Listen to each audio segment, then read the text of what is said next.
আসসালামু আলাইকুম। প্রিয় দর্শক, গতকাল পর্যন্ত বলেছিলাম যে 2-3 দিনের মধ্যে রাষ্ট্রপতি মোহাম্মদ শাহাবুদ্দিন আহমেদ উনি পদত্যাগ করতে পারেন, কিন্তু দেখা গেল ঠিক একদিনের মধ্যে উনি পদত্যাগ করলেন। আজকে শুক্রবার 24শে জুলাই উনি পদত্যাগ করেছেন। উনি 2023-এর 24শে এপ্রিল দায়িত্ব নিয়েছিলেন আর 2026-এর 24শে জুলাই পদত্যাগ করলেন। ওনার মেয়াদ কিন্তু ছিল 2028-এর এপ্রিল পর্যন্ত। তো উনি প্রায় 2 বছর আগেই, 2 বছর একটু কম হবে, 2 বছরের আগেই উনি পদত্যাগ করলেন। এবং কালকে আমরা যা ভেবেছিলাম যে উনি স্বাস্থ্যগত কারণ দেখিয়ে পদত্যাগ করবেন, কারণ রাষ্ট্রপতির পদ থেকে পদত্যাগ করার যে পদ্ধতিগুলি আছে তার মধ্যে যদি দ্রুত পদত্যাগ করতে হয় তাহলে এই যে নিজে থেকে পদত্যাগ করা স্বাস্থ্যগত কারণ দেখিয়ে অথবা অন্য কোনো কারণ দেখিয়ে, সেটাই হলো সবচেয়ে সহজ এবং দ্রুত গতিতে হয়ে থাকে। এর মানে হচ্ছে ওনাকে বেশ দ্রুত গতিতেই নিজের পদ ছাড়ার ব্যাপারটা কনফার্ম করতে হয়েছে। প্রশ্ন হচ্ছে কেন এই তাড়াহুড়া? কিছুটা তাড়াহুড়া যে হয়েছে তা আমার কোনো সন্দেহ অন্ততপক্ষে নাই, অনেকেরই নাই। আমি আমার যত কলিগ, যত বন্ধুবান্ধব যারা আছেন বিভিন্ন পত্রপত্রিকার গুরুত্বপূর্ণ পর্যায়ে, তাদের সঙ্গে ব্যক্তিগতভাবে কথা বলেছি। রাষ্ট্রপতির দপ্তরেরও অনেকের সঙ্গে আমার ব্যক্তিগত যোগাযোগ আছে। আমি কালকেও তাদের সঙ্গে যোগাযোগ করেছি, আজকেও করেছি। সব মিলিয়ে যেটা হলো সেটা রাষ্ট্রপতি পদত্যাগ করেছেন কেবলমাত্র নিজের ইচ্ছায় তা নয়, ওনাকে পদত্যাগ করতে আসলে বলা হয়েছিল। তো কেন ওনাকে বলা হলো? স্বাভাবিক হতেই পারে, কিন্তু সরকারের সঙ্গে রাষ্ট্রপতির দুজন তো দু দলের। আমাদের শাহাবুদ্দিন সাহেব তো কখনোই বিএনপি করেননি, ওনার জীবনে একদিনের জন্য উনি বিএনপি করেননি। উনি সারা জীবন আওয়ামী লীগের লোক ছিলেন। আওয়ামী লীগের লোক হিসেবে সরকারের বিভিন্ন গুরুত্বপূর্ণ জায়গায় বসেছেন এবং উনি আওয়ামী লীগের যে সরকার প্রধান ছিলেন শেখ হাসিনা, তার কাছে এতটাই গ্রহণযোগ্য ব্যক্তি ছিলেন যে তার দলের অনেক সিনিয়র লিডারকে বাদ দিয়ে ওনাকে এনে রাষ্ট্রপতি বানানো হয়েছিল। তো শেখ হাসিনার এরকম একজন ঘনিষ্ঠ লোককে বিএনপি রাষ্ট্রপতি হিসেবে মাথার উপরে রাখতে চাইবে না, এটা তো খুব অস্বাভাবিক কোনো বিষয় না। অন্ততপক্ষে বাংলাদেশে যে পলিটিক্যাল কালচার আছে সেই কালচারে এটাই স্বাভাবিক ছিল এবং সেই ঘটনাটা ঘটবে, আজ হোক কাল হোক ঘটবে। কিন্তু আমার প্রশ্ন হলো যে এই ঘটার ক্ষেত্রে কোনো তাড়াহুড়া হলো কিনা। আমরা যখন জানতে পারলাম বিষয়টা যে উনি চলে যাচ্ছেন, তারপরে 2 থেকে 3 দিনের মধ্যে উনি চলে গেলেন। মানে 2 থেকে 3 দিনের মধ্যে কানা ঘুষা কিন্তু বুধবার থেকে আমরা পাচ্ছিলাম। বুধবার থেকে মোটামুটি আমরা সবাই জানতাম যে উনি চলে যাচ্ছেন। তো মাত্র 2 থেকে 3 দিনের মধ্যে ওনাকে চলে যেতে হলো কেন? দেখেন, তাড়াহুড়ার বিষয়টা আরও বলি। উনি আজকে স্পিকারের কাছে ওনার পদত্যাগপত্র জমা দিয়েছেন। জমা দেওয়ার পর স্পিকার একটা প্রেস কনফারেন্স করেছেন। স্পিকার খুবই ভদ্র ভাষায় ওনার কথা বলেছেন যে ওনাকে উনি স্বাস্থ্যগত কারণ দেখে উনি চলে যাচ্ছেন এবং সাংবিধানিক নিয়ম অনুযায়ী স্পিকার এখন ভারপ্রাপ্ত রাষ্ট্রপতি দায়িত্ব নিয়েছেন এবং এই জন্য ওনাকে আলাদা করে কোনো শপথ নিতে হয় না। কারণ উনি যখন স্পিকারের দায়িত্বটা নেন, সবসময় এটা নিয়ম, যখন কেউ স্পিকারের দায়িত্ব নেয় তখন স্পিকার যে যে পদগুলোর জন্য ভারপ্রাপ্ত দায়িত্ব নিতে পারে সেগুলোর শপথ একসঙ্গে হয়ে যায়। কাজেই উনি তড়িঘড়ি করে ভারপ্রাপ্ত হিসেবে, রাষ্ট্রপতি হিসেবে দায়িত্বটা নিয়েছেন অলরেডি। প্রশ্ন হলো, স্পিকার কিন্তু কালকে পর্যন্ত দেশে ছিলেন না। স্পিকার গিয়েছিলেন থাইল্যান্ডের ব্যাংককে ওনার কিছু ব্যক্তিগত চিকিৎসা এবং স্বাস্থ্য পরীক্ষার জন্য। 19 তারিখে ঢাকা থেকে গিয়েছিলেন এবং ওনার ফেরার কথা ছিল 26শে জুলাই। শিডিউল কিন্তু এটা যে 19শে জুলাই যাবেন, ব্যক্তিগত কাজ সারবেন, চিকিৎসা স্বাস্থ্য পরীক্ষা করাবেন, তারপরে 26শে জুলাই চলে আসবেন। তো উনি কিন্তু ওনার শিডিউলেরও 2 দিন আগেই চলে আসছেন। কেন আসছেন? এই দায়িত্বটা নেওয়ার জন্য। তো এখন 2 দিন কেন অপেক্ষা করতে পারলো না সরকার? দুটো দিন অপেক্ষা তো করতেই পারতো, তা সব কিছু স্বাভাবিক হতো, এই ধরনের প্রশ্ন উঠতো না। হয়তো সরকার বলবে না আমরা তাকে আনিনি, উনি নিজেই দুদিন আগে চলে এসেছেন, এটা হতে পারে, কিন্তু আমি অস্বীকার করছি না। চিকিৎসা হয়ে গেছে, স্বাস্থ্য পরীক্ষা হয়ে গেছে, ওনার ব্যক্তিগত কাজ তাড়াতাড়ি হয়ে গেছে, বিদেশে থাকতে চান নাই, দেশে চলে আসছেন, হতে পারে। এবং এসে দেখলেন যে প্রধান প্রেসিডেন্ট তার কাছে পদত্যাগপত্র জমা দেওয়ার জন্য অপেক্ষা করছে, হতে পারে এগুলো।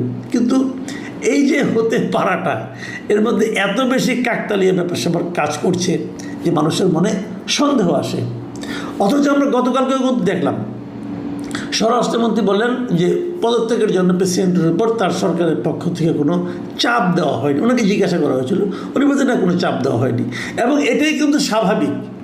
এই সরকারের সঙ্গে আমাদের শাহাবুদ্দিন সাহেবের যে সম্পর্ক আমরা দেখেছি গত 5 মাসে, এখানে চাপাচাপির কোনো আসলে বাস্তবতাই নাই।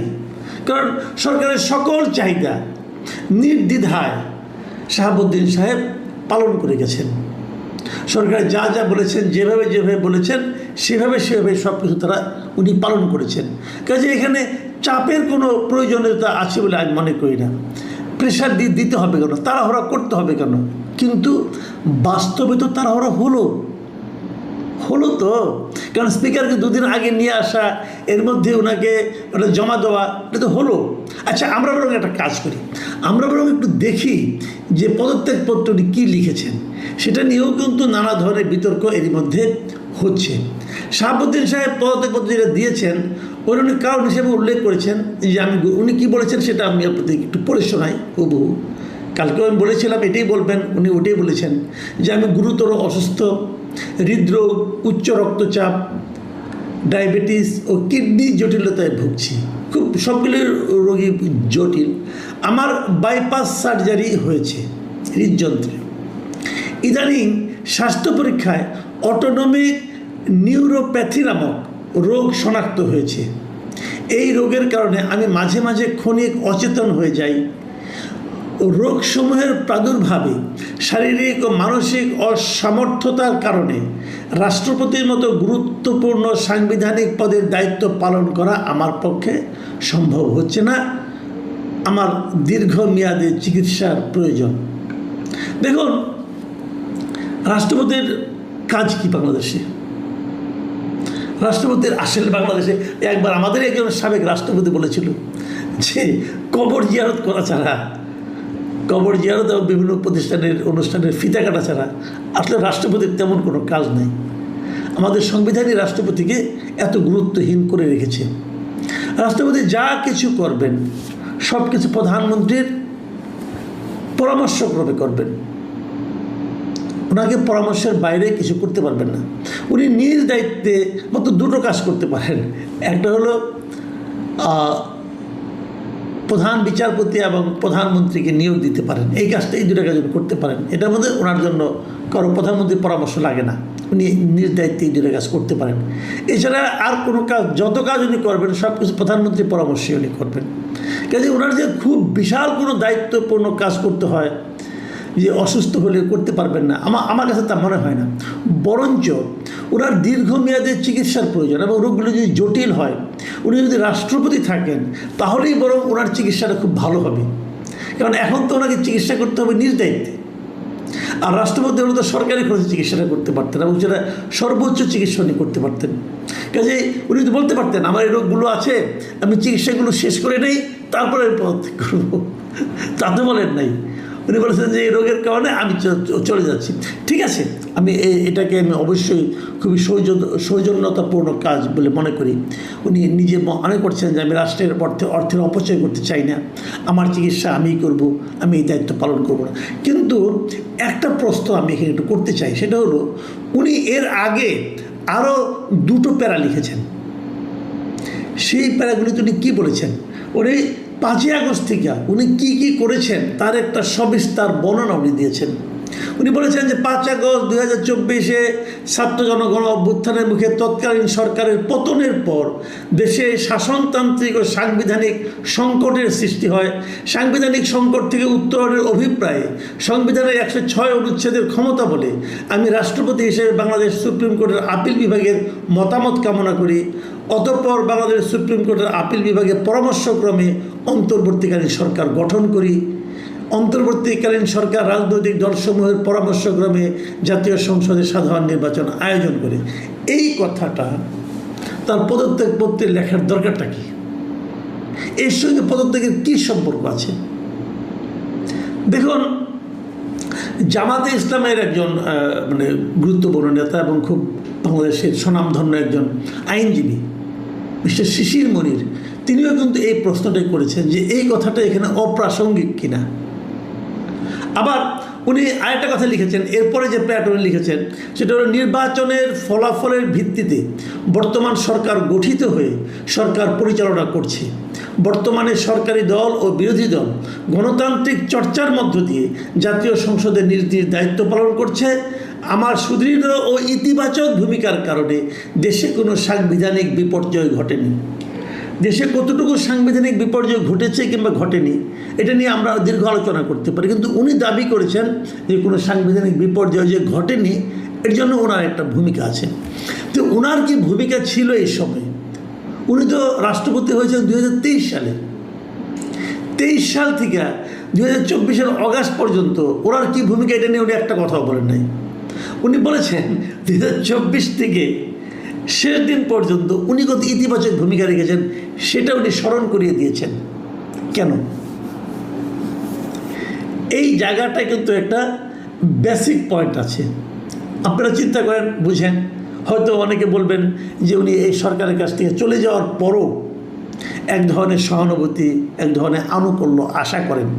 সেই জন্য উনি সরকারকে বলেছেন যে আপনার জন্য তো আমি ত্যাগ কম স্বীকার করি নাই, আপনার কথা মতো শেষ ত্যাগটাও করলাম, সেটা কি পদত্যাগ করলাম। অতএব আমাকে আপনি ভুলে যেন না। এটা হতে পারে, কিন্তু আমি বলছি না। কিন্তু আমার রাষ্ট্রপতির জন্য মায়া লাগে এই কারণে এই ভদ্রলোক পারতেন আরও আগেই, বিএনপি সরকার দায়িত্ব নেওয়ার পরে উনি দায়িত্ব ছেড়ে দিতে পারতেন। আগে হয়তো ছাড়েননি, অন্তর্বর্তীকালীন সরকারের সময় ছাড়লে পরে উনি হয়তো মবের কবলে পড়তে পারতেন। এই সরকার দায়িত্ব নেওয়ার পরে উনি বলতে পারতেন যে এনাফ ইজ এনাফ, হয়েছে, আপনারা এখন একটা গণতান্ত্রিক গভর্নমেন্ট এসেছে, আমি চলে যাই, আমি থাকাটা স্বাচ্ছন্দ্য বোধ করছি না। কারণ ওনার তো একটা রাজনৈতিক আদর্শ আছে, সেই রাজনৈতিক আদর্শের সঙ্গে তো বিএনপির কোনো মিল নেই ভাই, এটা তো রিয়েলিটি। তো উনি চলে যেতে পারতেন, কিন্তু উনি যাননি। উনি শেষ পর্যন্ত থাকার চেষ্টা করেছেন। যখন ছেড়েছেন আর থাকতে পারেননি বলেই ছেড়েছেন। আচ্ছা, কেন পারেননি আমরা একটু ভাবি। দেখুন, আমি বেশি দূর যাব না, আমি কিন্তু কয়েকটা ঘটনা বলবো। আপনারা জানেন বাংলাদেশে যুক্তরাষ্ট্রের বিশেষ দূত সার্জিও গোর আসতেছেন এই মাসে, আর 3-4 দিন পরেই, 28 তারিখে ওনার আসার কথা। এই লোকের কাজটা কি আসলে? এই যে ডোনাল্ড লু ছিলেন একজন, আমরা শুনেছিলাম হাসিনার আমলে আসতেন মাঝে মাঝে, অনেক কিছু তছনছ করে দিয়ে গেছেন। এই ডোনাল্ড লু যে কাজটা করতেন ঠিক সেই কাজটাই কিন্তু এই সার্জিও গোর করেন। সার্জিও গোর কিন্তু আসলে যুক্তরাষ্ট্রের ভারতে নিযুক্ত রাষ্ট্রদূত, কিন্তু একই সঙ্গে তিনি দক্ষিণ ও মধ্য এশিয়া বিষয়ক উনি যুক্তরাষ্ট্রের বিশেষ দূত, যে কাজটা ডোনাল্ড লু করতেন উনি একই সঙ্গে দুটো পোস্ট হোল্ড করেন। যুক্তরাষ্ট্রের দক্ষিণ ও মধ্য এশিয়া বিষয়ক বিশেষ দূত।